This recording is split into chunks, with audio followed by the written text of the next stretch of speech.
நம்மளோட கட்சி வந்து 50 வருஷத்துக்கு மேல அரசியல் பண்றாங்க. ஆனா இத்தனை வருஷமா எதுவுமே மாறல.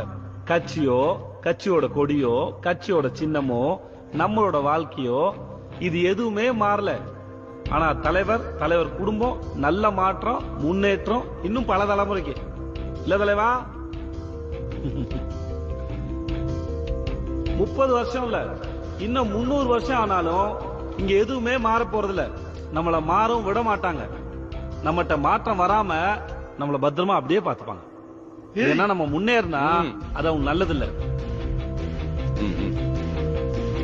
என்ன கோவமா? சற்று ஓரமாய் போய் நில்லுங்க.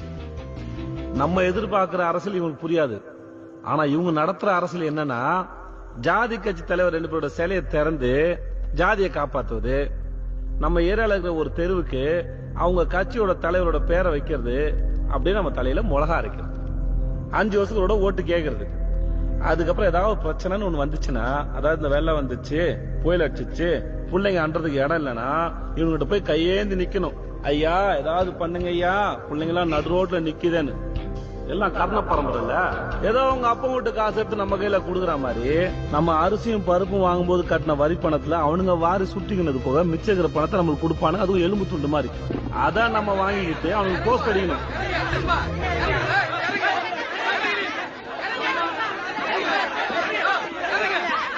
நான் பேசுறது உங்களுக்காக இல்ல, கரை வேட்டி கட்டி அழுக்கா இருக்கிற உங்களுக்காக இல்ல.